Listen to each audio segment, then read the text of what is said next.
नमस्कार, आप देख रहे हैं साधा न्यूज का खास कार्यक्रम अखबारों की सुर्खियां और मैं हूं आपके साथ प्रश्रुता। अखबारों की सुर्खियों में हर रोज उन तमाम सुर्खियों पर चर्चा करते हैं जो अखबारों की हेडलाइंस होती है। लेकिन हेडलाइंस वो क्यों होती है, उनके पीछे की असल खबर क्या है, असल मुद्दा क्या है, उस पर विश्लेषण करते हैं, चर्चा करते हैं और असल खबर तक जानने की कोशिश करते हैं। हमारे साथ वरिष्ठ पत्रकार जुड़े हुए होते हैं, वही उन खबर पर विश्लेषण करते हैं और असल मुद्दे तक पहुंचने की हमारी कोशिश होती है। तो आज भी हम अखबारों की सुर्खियों पर चर्चा करेंगे। हमारे साथ खास मेहमान जुड़े हुए हैं, आपका परिचय कराते। वरिष्ठ पत्रकार इंदौर से हमारे साथ जुड़ी हुई है भावना शुक्ला जी। मैम, आपका बहुत बहुत स्वागत है। और हमारे साथ वरिष्ठ पत्रकार अजय श्रीवास्तव जी जुड़े हुए हैं फोन लाइन पर। सर, आपका भी बहुत बहुत स्वागत है। शुरुआत करना चाहूंगी अजय जी आपसे ही कि कल हबीबगंज पर भोपाल में राष्ट्रीय स्वास्थ्य मिशन के प्रभारी कार्यपालन यंत्री ऋषभ जैन को जबलपुर लोकायुक्त की टीम ने भोपाल के हबीबगंज स्टेशन पर 3 लाख की रिश्वत लेते रंगे हाथों पकड़ा है। और वहीं इंजीनियर का यह कहना था कि रिश्वत में मेरा अकेले का हिस्सा नहीं, इसमें सबका हिस्सा है। कैसे देखते हैं इस आप घटना को, क्योंकि हर रोज लगातार हम देख रहे हैं पिछले कई दिनों से लोकायुक्त की टीम कार्रवाई कर रही है और इस तरह के छापेमार कार्रवाई लगातार की जा रही है। अजय जी। जी देखिए, ऐसा है कि ये जो कार्यवाही हुई है उस कार्यवाही में मतलब लोकायुक्त ने किया है, तो जो भ्रष्टाचार है वो चरम सीमा पर है। और भ्रष्टाचार होने के कारण ये एक नहीं है, कई हर महीने 2 या 3 या 4 इस प्रकार के किस्से आते हैं। और खास तौर से जो निर्माण कार्य से जुड़े हुए लोग रहते हैं उनका सबसे अधिक योगदान रहता है। तो सरकार को इस पर कार्रवाई करनी चाहिए और कौन बड़े बड़े लोग हैं उनकी भी जांच कराना सरकार का कर्तव्य बनता है, क्योंकि लोक आयुक्त पुलिस ने छापा मारा है और लोक आयुक्त के कारण जो लोग इसमें दोषी हैं उन सब पर कार्रवाई होनी चाहिए, क्योंकि कानून सबके लिए बराबर है।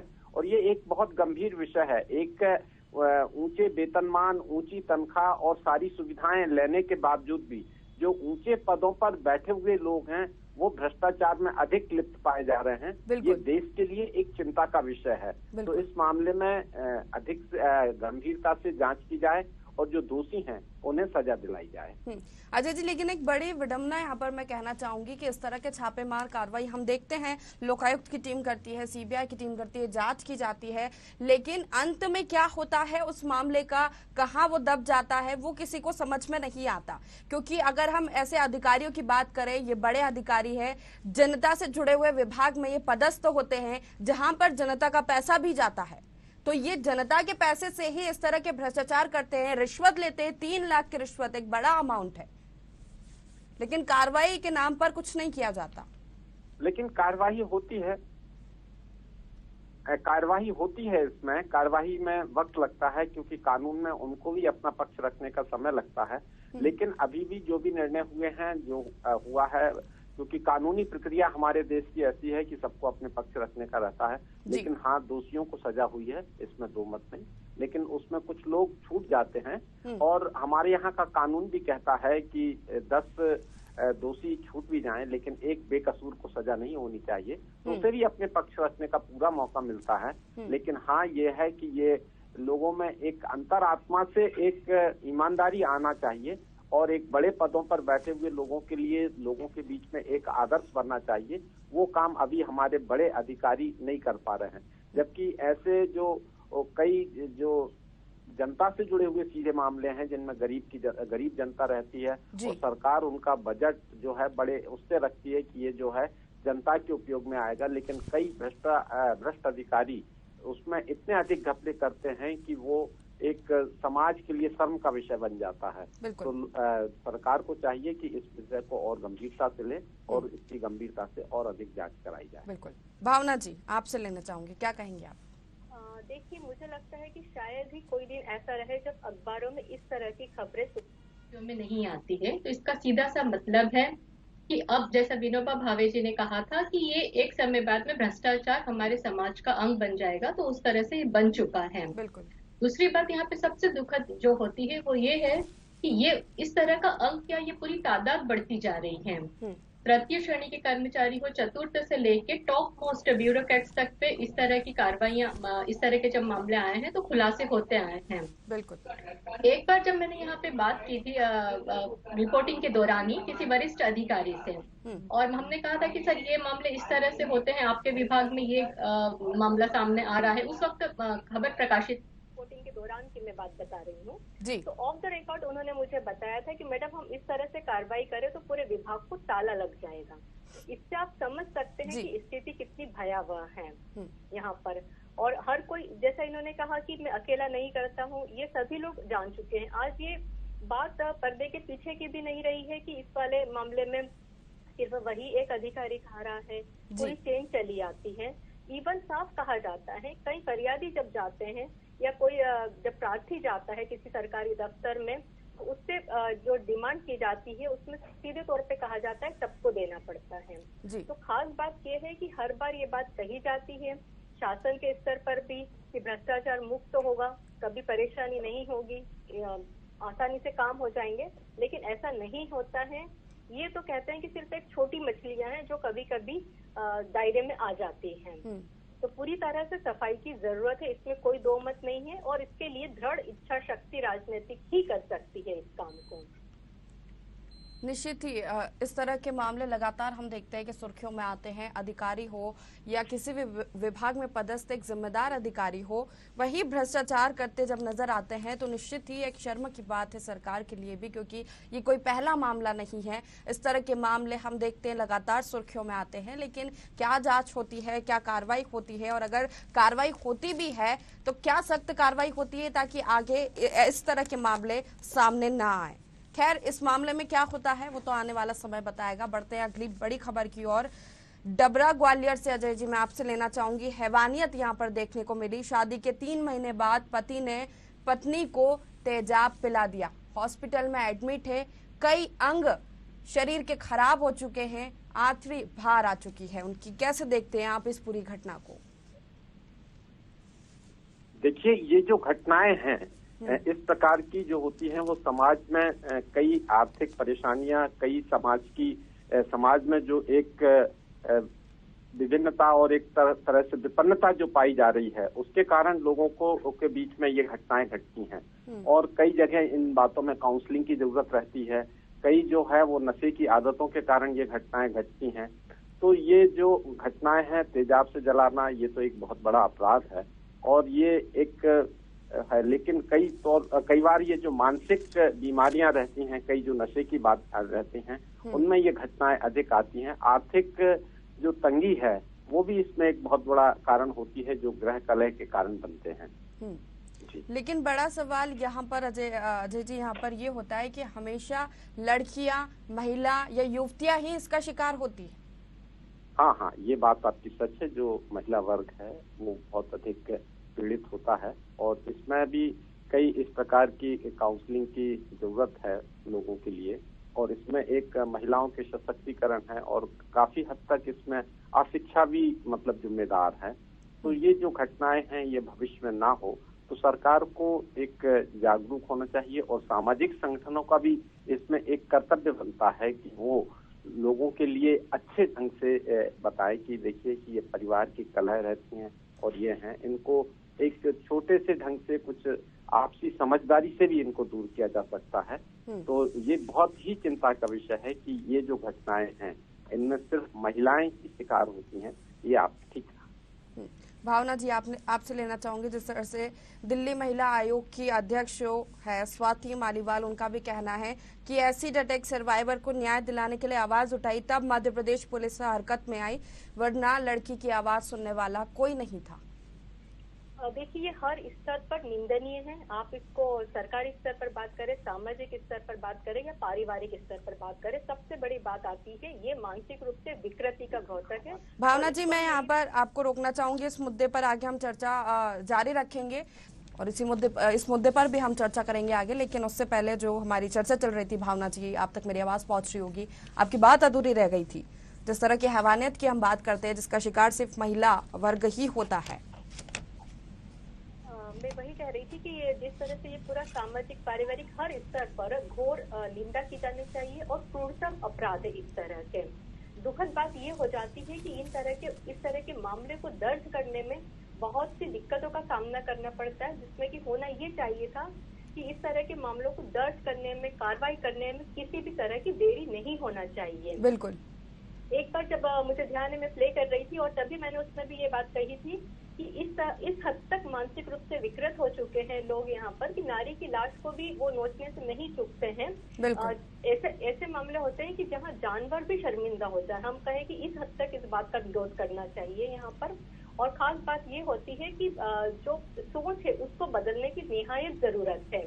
जब भी ये मामले आते हैं, आजकल जितने अखबारों में आते हैं या चर्चाओं में आते हैं, उसके बावजूद भी संख्या बढ़ती जा रही है। बिल्कुल बिल्कुल, जिस तरह से इस तरह के मामले लगातार सामने आते हैं और हम देखते हैं कि मामले दर्ज नहीं होते, कई मामले उजागर नहीं हो पाते, उजागर होते हैं तो उन पर क्या कार्रवाई होती है, क्या मामले ठंडे बस्ते में चले जाते हैं। लेकिन बड़ी विडंबना यही है कि इस तरह की हैवानियत का शिकार सिर्फ महिला वर्ग होता है और कितने ही सामाजिक संगठन इस पर काम कर ले, कितनी ही सख्त कार्रवाई कर दी जाए आरोपियों पर, दोषियों पर, लेकिन इस तरह के मामले रुकने का नाम नहीं लेते। खैर, इस मामले में क्या होता है, मामला तो संज्ञान में आया है, पुलिस ने मामला दर्ज भी किया है, लेकिन क्या कार्रवाई होती है, क्या दोषी पर कार्रवाई की जाती है, ये देखने वाली बात होगी। बढ़ते हैं अगली खबर की ओर। जिस तरह से अजय जी आपके पास आना चाहूंगी मैं, मनोहर लाल खट्टर ने भी पेगासस जासूसी वाले मामले को लेकर प्रेस कॉन्फ्रेंस की, कल सीएम शिवराज सिंह चौहान ने भी प्रेस कॉन्फ्रेंस की थी इसी मामले को लेकर, और साफ तौर पर कांग्रेस पर जो निशाना साधा गया है, क्या मायने निकाले जाए उसके, क्योंकि ये जो मुद्दा है जासूसी मामले का, वो पूरे देश में गरमाया हुआ है।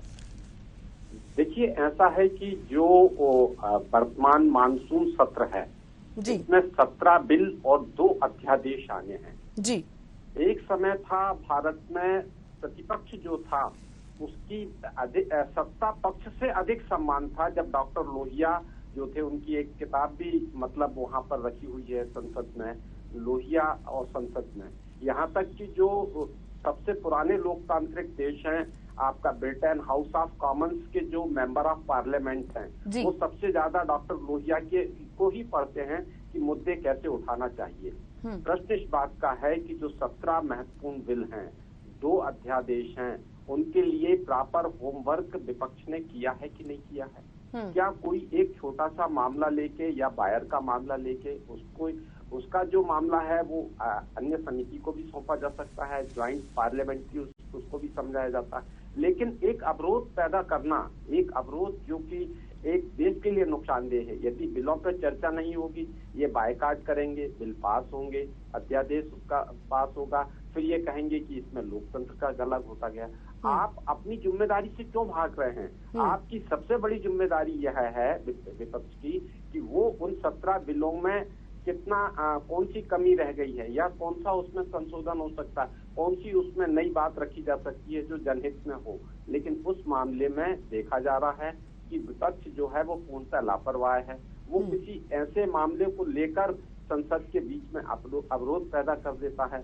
एक मनोहर लाल खट्टर जी ने बहुत अच्छी बात कही थी कि 1991 में जब चंद्रशेखर जी प्रधानमंत्री थे और वो सरकार जो थी वो कांग्रेस के समर्थन से चल रही थी, तो उन्होंने आरोप ये लगाया कि 2 कांस्टेबल हरियाणा गवर्नमेंट के वो राजीव गांधी के आवास के बाहर कारों के नंबर नोट कर रहे हैं कि साहब ये जो है वो जासूसी हो रही है। मतलब 2 कांस्टेबल लेवल के सिपाही और वो जो वहां पर केवल कारों के नंबर नोट कर रहे थे, वो उसे कांग्रेस ने जासूसी मान लिया।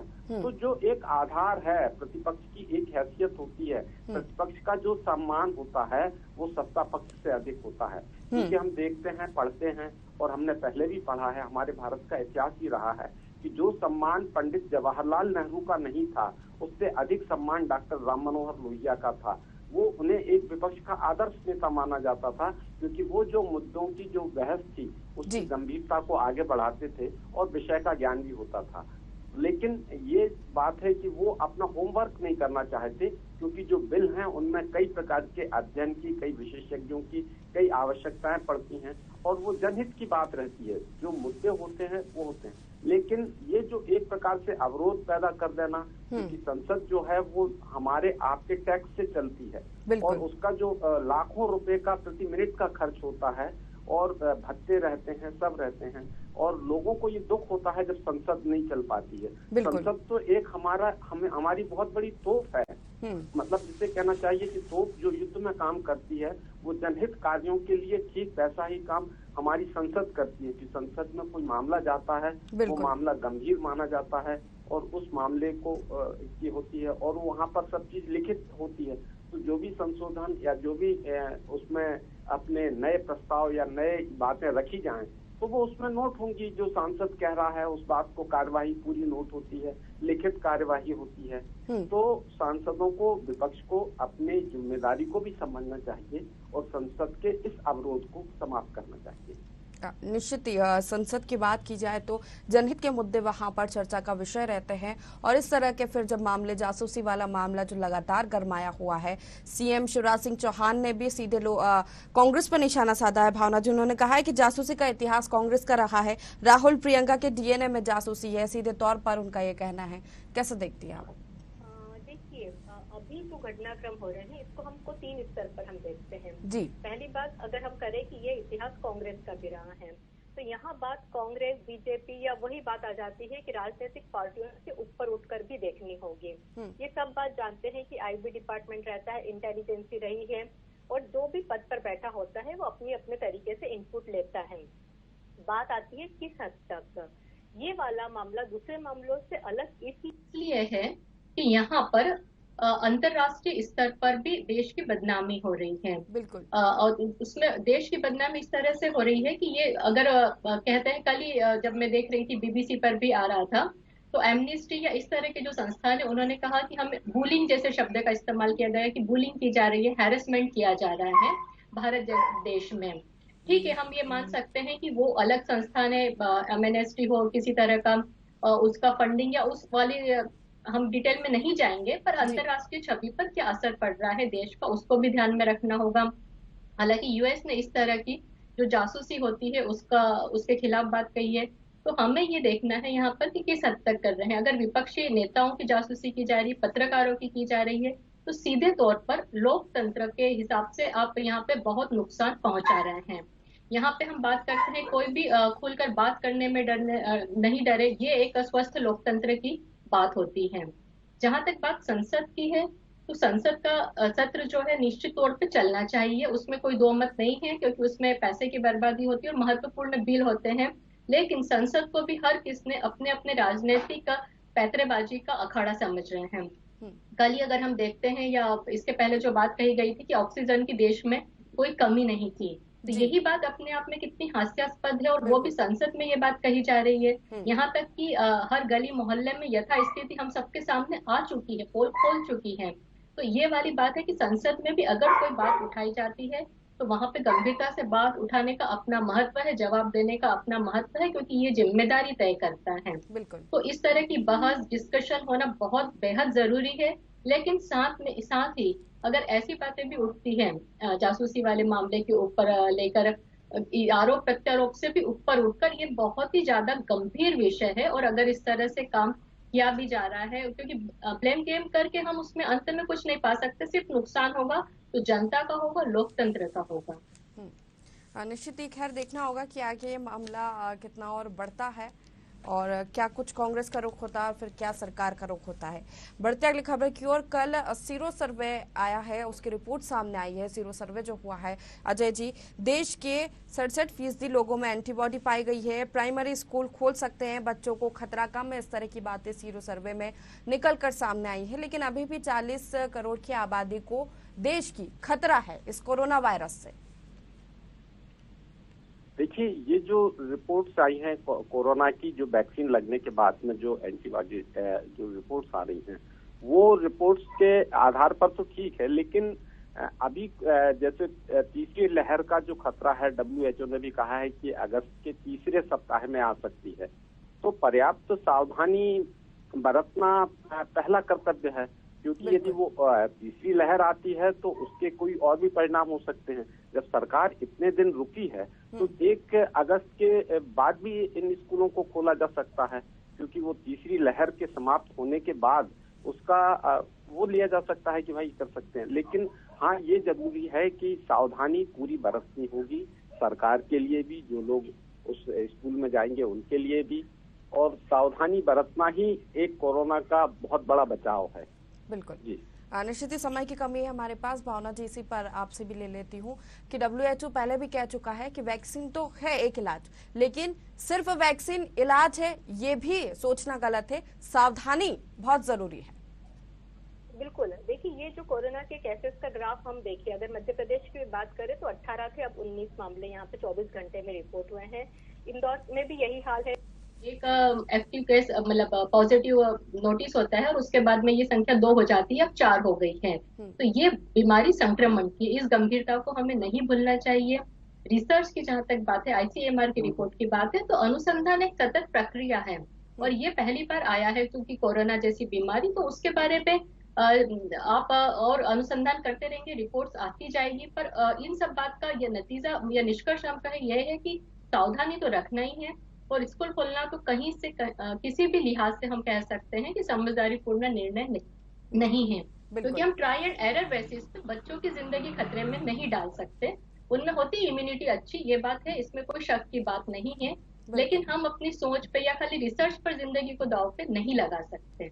निश्चित ही सरकार को भी कोई एक बीच का रास्ता निकालना चाहिए। तमाम अगर स्कूल खोले जा रहे हैं तो उसमें भी सावधानी बरतने की जरूरत है। समय समय पर सारी संस्था WHO की बात करें या फिर रिपोर्ट्स की बात करें तो उसका निष्कर्ष निश्चित ही भावना जी ने कहा कि यही निकलता है कि सावधानी रखना अभी भी बहुत जरूरी है, क्योंकि कोरोना कहीं गया नहीं है, कम हुआ है, लेकिन तीसरी लहर का खतरा है तो वो फिर से बढ़ भी सकता है अगर कोई लापरवाही बरती गई तो। आप दोनों ही मेहमानों का बहुत बहुत शुक्रिया, भावना जी और अजय जी, हमारे साथ जुड़ने के लिए। तो अखबारों की सुर्खियों में हमने तमाम सुर्खियों पर चर्चा की और करते रहेंगे। आप बने रहिए साधना न्यूज के साथ।